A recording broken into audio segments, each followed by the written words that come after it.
자, 이번에는 주영진의 뉴스 브리핑에서 특별히 마련한 시간입니다. 일종의 토론이 될 것 같습니다.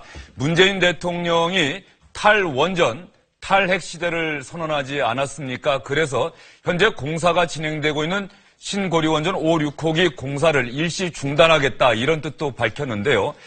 야권을 중심으로 해서 문재인 대통령이 무리하게 탈원전 정책을 추진하고 있다는 비판이 나오고 있습니다. 그래서 문재인 대통령의 탈원전 정책과 관련해서 상당히 많은 찬반 양론이 뜨겁게 진행되고 있습니다. 그래서 주영진의 뉴스 브리핑에서도 찬성하는 분, 또 반대하는 분 모셔서 과연 어느 의견이 더 타당한지 시청자 여러분과 함께 생각해보는 시간을 가지려고 합니다. 고리로기 스톱이 정지합니다. 셋, 둘, 하나, 정지! 정지!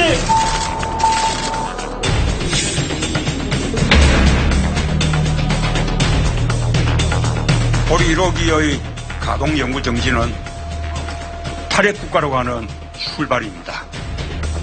안전한 대한민국으로 가는 대전환입니다.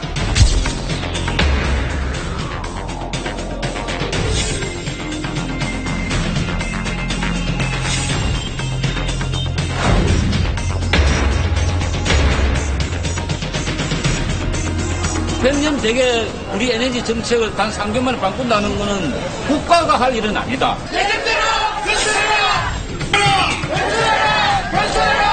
충분한 기간 동안 전문가 참여와 합리적인 방식의 공론화를 거쳐 장기 전력 정책을 수립하라. 신고리 5, 6호기는 백지화의 대상이지 공론화 대상이 아닙니다. 첫 단추가 잘못 끼워졌습니다. 정부가 해야 할 일은 신규 건설 중인 5기 모두 멈추고 계획 중인 핵발전소 백지화하는 것이 정부의 탈핵 의지를 바로 천명하는 길이었다고 생각합니다. 신고리 5호기 신규 건설을 반대하고 우리는 이미 여러 차례에 걸쳐 정을 바꿀지도 모르는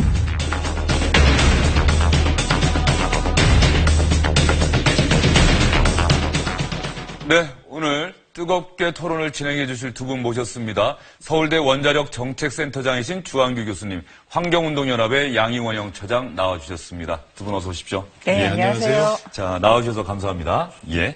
먼저 오늘 오후 3시부터 한국수력원자력에서 신고리 원전 5, 6호기 공사 일시 중단할지 여부를 결정하기 위한 이사회가 열려야 하는데 아직까지 시작이 못 되고 있다고 합니다. 그래서 현장 그림이 좀 들어왔나요? 저희 부산지구의 송성준 기자가 현장에 취재를 하러 갔는데 그 스마트폰을 직접 찍어서 보낸 사진입니다.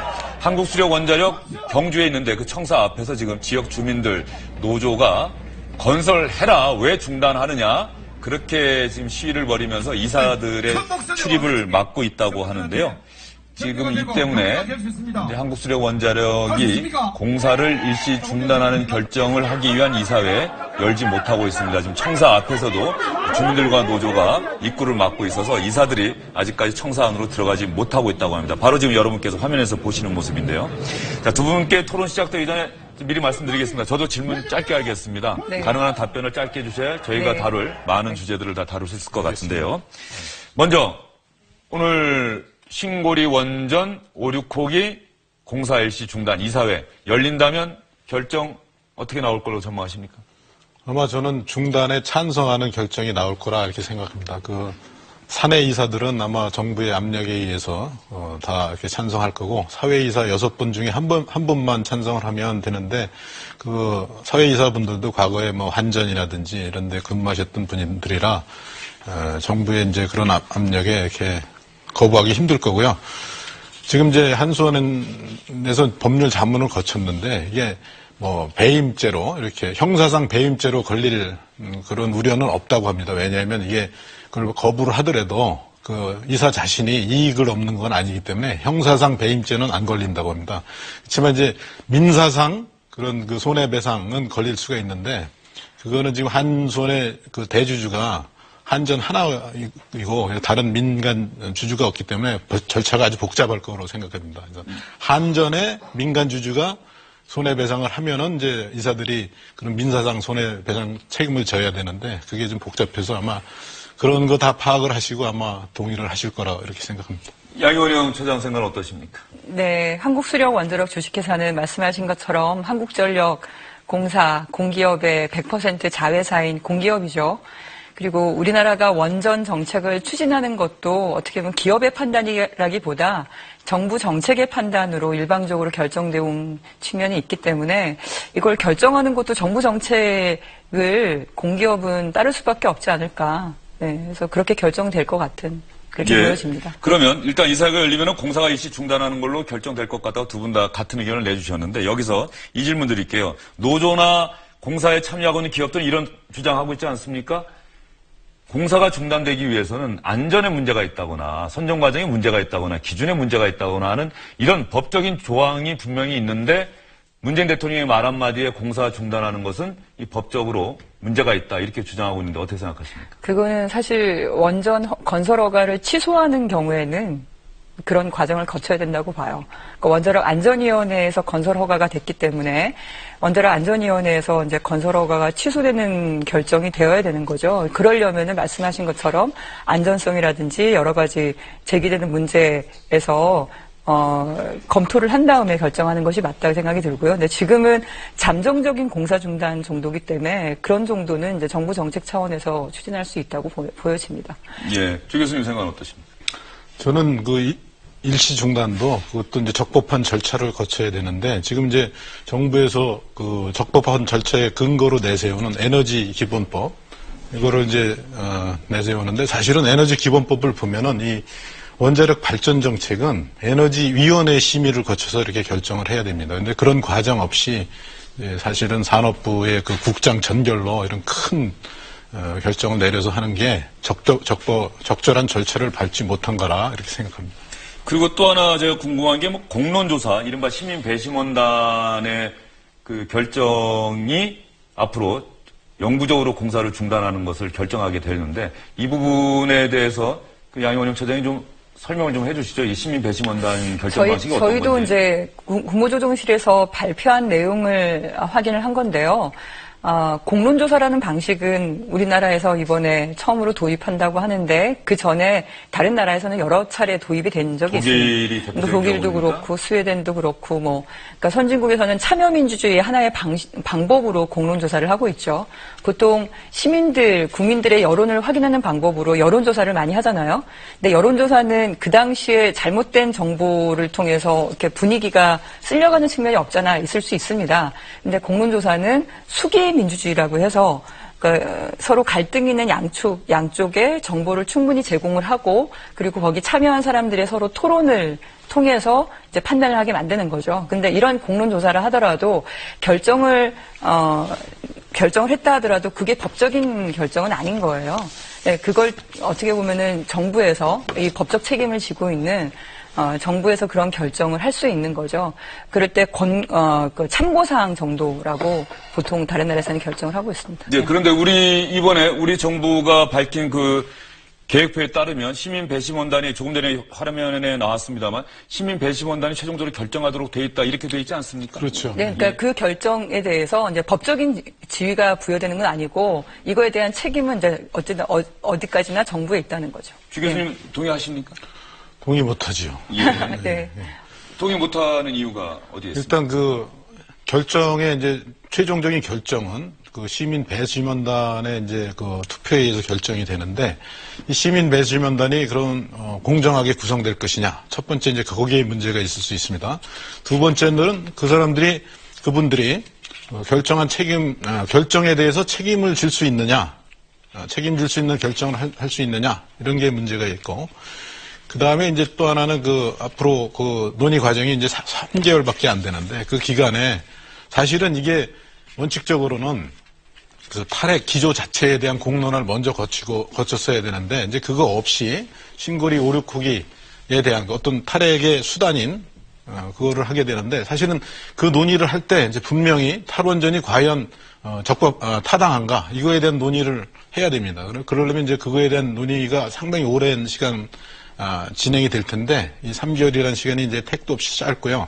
그 시민 배심원단을 이제 구성하는 데서 제가 이제 어떤 편파적으로 구성이 될 우려가 있다, 이렇게 생각을 하는 게, 이제 3개월이지만 어떻게 보면 짧고 어떻게 보면 또 긴 시간입니다. 그러면 이제 자기의 시간과 노력을 들여서 그 3개월 동안 거기 공부도 하고 이제 뭐 토론에 나가고 그래야 되는데 이런 그에 나온 이런 거에 대한 출연 제안을 받은 분들이 이제 제가 볼 때는 아무래도 이 탈원전에 대해서 적극적으로 찬성하고 이런 분들이 더 적극적으로 거기 응해서 처음부터 이 구성 자체가 약간 그 편파적으로 될 가능성이 높게 있고요. 두 번째는 이제 이 운영을 함에 있어서 보통 이제 양쪽에서 나와가지고 이제 합리적인 그런 이제 설명들을 할 텐데 찬반 쪽에서 그런 합리적인 이해에 따라서 결정되기보다는 이제 감성적인 판단을 할 가능성이 굉장히 높습니다. 예를 들면 뭐 한수원 이런 데서 비리가 많았다. 뭐 예를 들어 이런 소리 한마디면 그냥 결정이 확 갈 수도 있거든요. 그러니까 합리적인 판단이 어려울 가능성이 높다.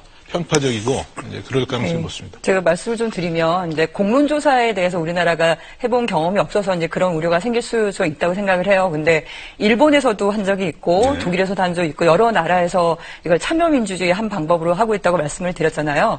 그럴 때 배심원단을 뽑을 때 어떻게 하냐면요. 우리나라 각 지역별 사람들 분포 그다음에 세대별 분포, 남녀 분포 이런 걸 다 고려해서 대표성 있게 뽑아요. 뿐만 아니라 그 시기에 이제 여론조사를 해가지고 그러면 찬성 반대 여론이 있을 거 아닙니까? 그 여론에 그대로 맞춰서 뽑아요.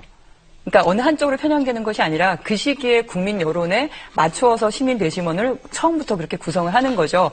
그리고 이제 감성적인 판단 당연히 있겠죠. 네. 근데 이제 그것의 전제는 양쪽에서 충분히 관련 자료를 근거 있게 제공하는 게 되어야 되는 거고, 그리고 저는 이제 국민들의 집단지성을 기본적으로 믿습니다. 그건 민주주의의 기본이죠. 그러니까 전문가들이 그러면은 항상 합리적이고 이성적인 판단만 해왔는가라고 우리가 봤을 때 사람은 언제나 한계가 있는 거잖아요. 근데 개인이나 소수가 할 경우에는 치우치거나 아니면 잘못된 판단을 할 가능성이 높아요. 하지만 이게 집단지성으로 모였을 경우에는 그 사회의 대표적인 의견을 반영할 수가 있고 또 그만큼 또 무게가 있는 거거든요. 그래서 심사숙고해서 결정을 잘 할 수 있지 않을까. 그건 다른 나라의 사례가 있기 때문에 그렇게 네. 예, 알겠습니다. 기대합니다. 신고리 원전 569기 공사 일시 중단할 것이냐 말 것이냐 이 부분은 지금 이사회에 아직도 열리지 못하고 있습니다. 그만큼 지역 현지에서도 상당히 뜨거운 쟁점인데 방금 들어온 소식에 의하면 결국 한국수력 원자력 이사회 오늘 열리지 못하게 됐습니다. 무산됐다는 소식 들어왔습니다. 그만큼 상당히 뜨거운 쟁점인 것 같은데요. 이제 본격적인 토론에 들어가도록 하겠습니다. 신고리 원전 569기 공사 일시 중단할지 말지 이 논란의 시발점은 바로 문재인 대통령이 지난달 19일 고려원전 1호기 연구 중단 기념사를 통해서 밝힌 탈원전 구상이 시발점이었습니다. 그동안 우리나라의 에너지 정책은 낮은 가격과 효율성을 추구했습니다. 값싼 발전 단가를 최고로 여겼고 국민의 생명과 안전은 후순위였습니다. 지속 가능한 환경에 대한 고려도 경시되었습니다. 그러나 이제는 바꿀 때가 됐습니다. 방향은 분명합니다. 국민의 생명과 안전, 건강을 위협하는 요인들을 제거해야 합니다. 지속 가능한 환경, 지속 가능한 성장을 추구해야 합니다. 국민 안전을 최우선으로 하는 청정 에너지 시대. 저는 이것이 우리의 에너지 정책이 추구할 목표라고 확신합니다. 우리는 그동안 대한민국은 지진으로부터 안전한 나라라고 믿어왔습니다. 그러나 이제 대한민국이 더 이상 지진 안전지대가 아님을 인정해야 합니다. 원전 중심의 발전 정책을 폐기하고 탈핵 시대로 가겠습니다. 준비 중인 신규 원전 건설 계획은 전면 백지화하겠습니다. 문재인 대통령의 발언 잘 들어보셨죠? 두 분께 단도직입적으로 여쭙겠습니다. 문재인 대통령의 탈원전 정책에 찬성하십니까? 반대하십니까? 반대합니다. 이유는 뭡니까? 원전이 탈원전을 정당화할 만큼 그렇게 위험하지도 않고 여태까지 우리 국가의 발전과 국민의 생활에 큰 편익을 갖다 줬습니다. 그래서 이게 즉각적으로 탈원전을 할 만큼 탈원전의 필요성은 전혀 없다 이렇게 생각을 합니다. 네, 양이원영 처장께서는 당연히 찬성하시는 입장이시죠. 조금 전에 박수 소리도 나왔는데 화면에. 그러니까 즉각적인 탈원전은 좀 어렵겠죠. 그러니까 바로 지금 24개 원전이 가동 중이니까 이걸 한꺼번에 제로로 만드는 거는 당연히 문제가 될 것 같습니다. 하지만 한 20년, 30년 정도의 장기 계획을 가지고 서서히 재생에너지로 이렇게 바꾸는 그런 계획을 가지는 거는 충분히 가능하다고 보고요. 그리고 세계적으로도 이렇게 건설 중인 원전들이 여러 정치적인 판단이라든지 안전성 문제 때문에 취소된 경우가 많이 있어요. 그러니까 여기 보시면 이 판넬에 보시면 그냥 한 92개의 전 세계 원전이 이제 건설 중이다가 취소가 된 거거든요. 미국만 해도 1979년 3마일 원전 사고가 난 다음에 그 정반대에 떨어져 있는 그런 건설 중인 원전조차도 취소가 됐었습니다. 카터 대통령 시절이죠. 네, 그렇죠. 그러니까 총 35개부터 시작해서 여러 나라들이 이제 체르노빌 원전 사고 이후에 러시아가 그런 적도 있고요. 그래서 우리나라도 이제 후쿠시마 원전 사고 이후에 과연 원전을 계속 확대하는 것이 맞겠냐? 우리나라처럼 국토가 좁고 사람들이 많이 살고 있는데 그런 상태에서 원전을 계속 늘리는 것보다는 어쨌든 점차적으로 줄여나간다면은 그렇다면 대체할 수 있는 에너지가 있으면 가능하지 않겠냐. 네, 이게 지금 처장께서 보여주신 그 자료는 한 40년 동안에 전 세계적으로 취소되거나 또는 중단된 그런 원전 기수가 저 정도 된다. 건설 중이던 원전이 그렇게 중단됐다는 저 정도 된다고 거죠. 말씀을 해주셨고요. 그래서 그게 장기적으로 저는 충분히 가능하다고 보는데요. 예를 들면 2001년에 독일이 탈원전을 결정을 했어요. 근데 그때 바로 제로를 만든 게 아니라 2022년까지 제로로 만들겠다고 하면서 서서히 바꿔왔는데 작년이 15년 되는 해였거든요. 근데 30%였던 원전 전기가 13%로 줄어들고 6%였던 재생에너지가 33%로 늘어났어요. 그러니까 그런 역할을 우리도 한 15년, 20년 정도 장기 계획을 잡으면 가능하지 않을까. 즉각적인 중단은 아니고 20년, 30년 정도 시간을 두고 원전을 폐쇄한다. 거기에도 반대하십니까? 네, 그게 제가 즉각적이라는 말씀을 드린 거는 지금 이제 신고리 5, 6호기부터 중단을 하게 되면 일단 원전 그 산업, 원전 운영회사는 서서히 이렇게 원전을 줄이게 되는데 원전을 건설하고 부품을 공급하는 그 산업은 즉각적으로 도태되게 마련입니다. 또한 또 저는 이제 학교를 대표해서 왔지만 원자력 학문이라는 것도 즉각적으로 붕괴되게 돼 있습니다. 우리나라 원전 기술이 세계적이죠. 네, 세계적이고, 지금 그것은 이제 UAE에 우리가 이제 원전은 APR 1400을 건설함으로써 그 입증을 시켰고, 적기에 예산 내로 이렇게 건설함으로써 입증을 시켰습니다. 근데 제가 이제 그 원전이 왜 이렇게, 즉각적인 탈원전을 정당화할 만큼 위험하지 않냐고 이렇게 말씀을 드리냐면. 그 부분이 아주 중요한 부분입니다. 왜냐하면 문재인 대통령이 탈원전 시대를 선언한 구체적인 이유가 국민의 안전을 최우선 그 과제로 들었어요. 그 부분에 대해서 제가 설명을 드리겠습니다. 지금 좀 전에 이제 그 연설에서도 나왔지만 대통령께서는 뭐라고 그러셨냐면 우리가 더 이상 지진의 안전지대가 아니다. 일본은 지진에 대해서 잘 대비해 왔었는데 그런 일본에서조차도 그 후쿠시마 같은 대형 사고가 났고 1,300명이 넘는 사람이 죽었다. 그래서 우리나라도 지금 이제 경주 지진 이런 게 크게 나게 되면 후쿠시마 같은 대형 원전 사고가 날 수 있고 많은 사람이 죽을 수 있다. 이런 취지의 말씀을 하셨어요. 근데 중요한 거는 후쿠시마 사고는 지진 때문에 일어난 게 아니고 쓰나미 때문에 일어난 거거든요. 여기 이제 그림을 한번 잡아주시죠. 여기 보시면 일본 대지진 시 일본 동해안 쓰나미 파고. 그렇죠. 이게 이제 일본 동해안에 쓰나미가 미쳤을 때 그 파고를 보여준 겁니다. 그래서 사실은 여기 보면 이제 진앙이 빨간 걸로 표시되어 있고요. 거기 중앙에 빨간 지점이요. 그다음에 거기에 가까이 있는 오나가와라는 발전소가 있습니다. 그래서 오나가와 발전소는 사실은 더 가깝고 쓰나미 파고도 더 높게 왔었는데 이 오나가와 발전소는 부지구를 좀 높게 이렇게 옛날에 그 쓰나미 기록을 고려해서 높게 이제 건설을 했고 그래서 침수가 안 됐습니다. 나머지 여기 5개의 다른 발전소도 보이는데 마찬가지로 저런 발전소들이 까맣게 돼 있는 동그라미 돼 있는 점이 지금 원전 위치를 얘기하는 거죠, 일본에. 저런 발전소들은 다 쓰나미에 잘 건져서 지진이 와서 정전이 됐음에도 불구하고 원자로를 냉각을 무사히 할 수가 있었습니다. 다만 여기 후쿠시마 여기 표시되어 있는데요. 예. 후쿠시마 제1발전소만 이제 사실은 지진이 왔을 때 그 이제 지진이 오게 되면 전선이 끊어지고 그러면 이제 비상발전기를 가동시켜서 전력을 공급하는데 40분 뒤에 쓰나미가 왔습니다. 그 쓰나미를 막지 못해서 비상발전기가 침수되고 거기서 이제 사고가 확대됐던 거거든요. 그건 딱 유일하게 후쿠시마 제1발전소만 그랬습니다. 그래서 만약에 이런 동일본 대지진 같은 그 규모 9의 큰 진이 왔더라도 쓰나미만 없었으면 후쿠시마 같은 그런 대형 참사는 없었던 것입니다. 그래서 우리나라의 경우를 보면 우리나라 오늘도 이제 큰 지진이 동해안에서 났잖아요. 근데 사실 우리나라는 북한에서 난 지진 말씀하시는 그렇죠. 거예요? 예. 우리나라는 쓰나미가 그렇게 크게 온 기록이 없습니다. 그리고 대통령께서 이제 또 뭐라고 말씀하셨냐면 지진이 원전에 치명적이다 이렇게 말씀을 하셨어요. 근데 지금 역사상 원전을 가동한 역사상 지진이 원전에 치명적인 적이 한 번도 없었거든요. 그리고 지진이 그 내진 설계 기준이 있는데 원전이 그거보다 훨씬 크게 온 지진에 대해서도 원전이 잘 견뎌낸 사례가 여러 번 있습니다. 네.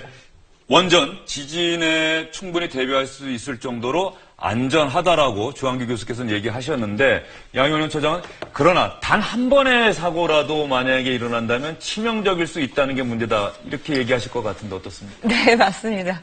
그러니까 우리가 예상을 할 수 있으면 다 맞겠죠.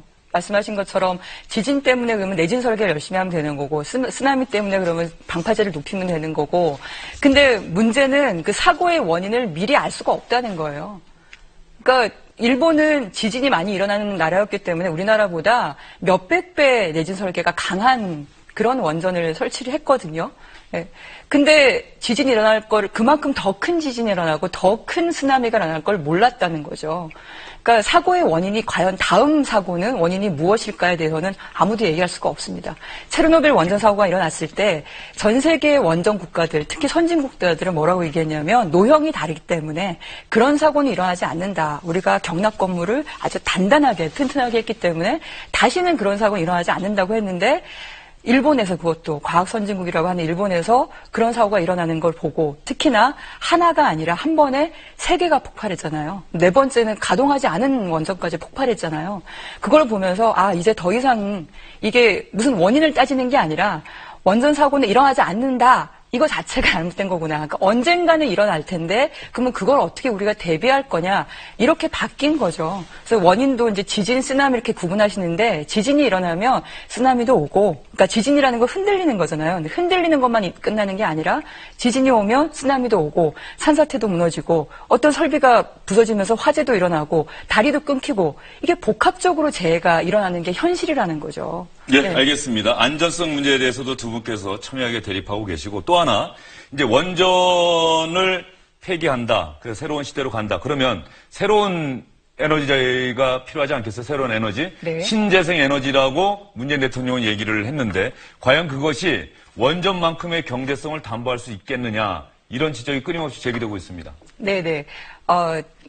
중요한 건 추세인 것 같아요. 네. 우리가 2000년대 초반에 재생에너지를 처음 시작을 했을 때 태양광 같은 경우는 1,000원이 넘었어요. 킬로와트아워당. 그 당시에 원전은 30원대였거든요. 그러니까 엄청난 차이가 있었죠. 근데 지금 한 170원대 정도로 떨어졌어요. 그리고 이게 그리드 패러티라고 하는데 원전과 석탄과 같아지는 그 시기가 언제일까? 2022년 얘기하다가 2020년 얘기하다가 당장 앞으로 1, 2년 안에 같아지는 때가 오겠다라고 할 정도로 지금 급속하게 떨어지고 있고요. 지금 화면을 잠깐 보니까요. 네네네. 신재생 에너지가 킬로와트당 킬로와트아워당 186원은 이제 여러 가지가 섞여서 그런 것 같은데. 원자력보다는 상당히 비싸네요. 네네. 현재로서는. 근데 저게 1,000원이 넘었다니까요. 예. 1,300원대까지 올라갔다가 저렇게 떨어진 거고요. 반면에 원전은 30원대였다가 지금 68원으로 올라갔는데 저게 앞으로 더 올라갈 거다라는 건 다른 나라 사례를 통해서 우리가 알 수 있는 거죠. 예, 그리고 지금 준비하신 그 자료는 원전과 신재생 에너지 같은데요. 네네. 그런 경제성을 확보한 것 때문에 전 세계적으로는 풍력과 이제 태양광이 급속도로 증가하고 있는데요. 아래 보시면 풍력만 하더라도 현재 87기가와트라고 해서 설비 용량으로 치면 현재 원전보다 더 많이 늘어난 거죠. 전 세계적인 겁니까? 우리나라 수준? 전 세계적인. 네, 거예요? 우리나라는 네.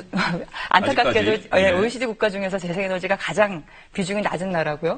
그 태양광도 작년에만 해도 75기가와트니까 작년 한 해만 태양광 발전 설비가 원전에 75개 정도가 들어간 거죠. 근데 이제 얘네들은 발전 효율이 떨어지기 때문에 용량은 앞으로 더 증가하게 될 거라고 보여집니다. 예, 알겠습니다. 주 교수님, 저 설명 들었는데 저는 이런 얘기를 들었어요. 신재생 에너지, 가령 풍력발전소가 지금의 우리나라 원전 정도의 전기를 만들기 위해서는 서울시 면적 이상 그 풍력 발전소를 만들어야 된다 이런 얘기도 들었는데 어떻게 생각하십니까? 그래서 우리나라도 이제 재생에너지 포텐셜 쓸 수 있는 재생에너지 자원량이 많다는 거는 알려져 있습니다.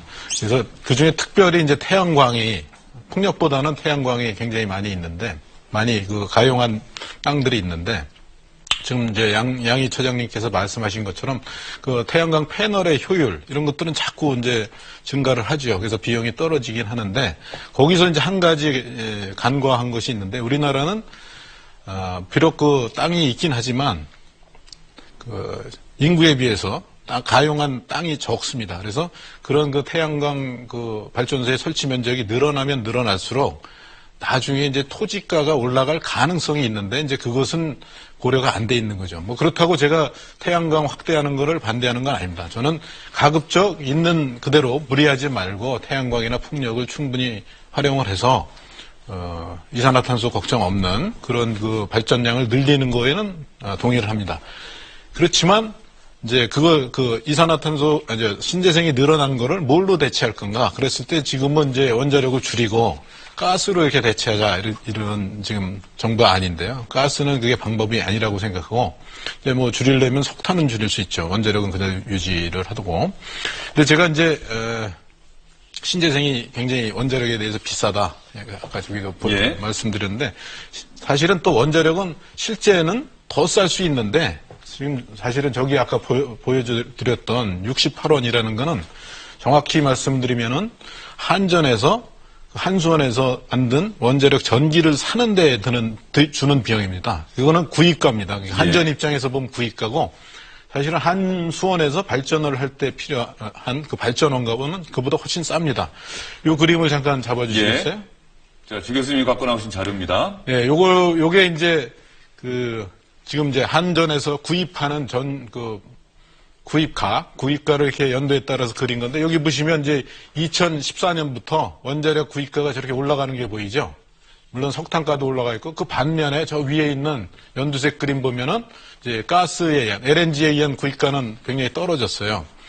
근데 먼저 이제 원자력 전기 구입가가 저렇게 올라간 거는 발전 원가가 더 늘어나서 그런 게 아니고 한전이 계속 이렇게 원자력 전기를 싸게 하면은 한전이 수익을 너무 많이 내게 됩니다. 그러면 우리 국민들 입장에서 보면 왜 전기값을 내리지 이익을 많이 버느냐 이런 비난이 있을 수 있거든요. 그래서 한수원한테 비싸게 사주는 겁니다. 그래서 실제 68원 이렇게 나왔지만 실제로는 한 50원대. 그래서 훨씬 가스 발전에 비해서 아직 마진이 굉장히 높은데 현재로서는 이제 68원으로 돼 있죠.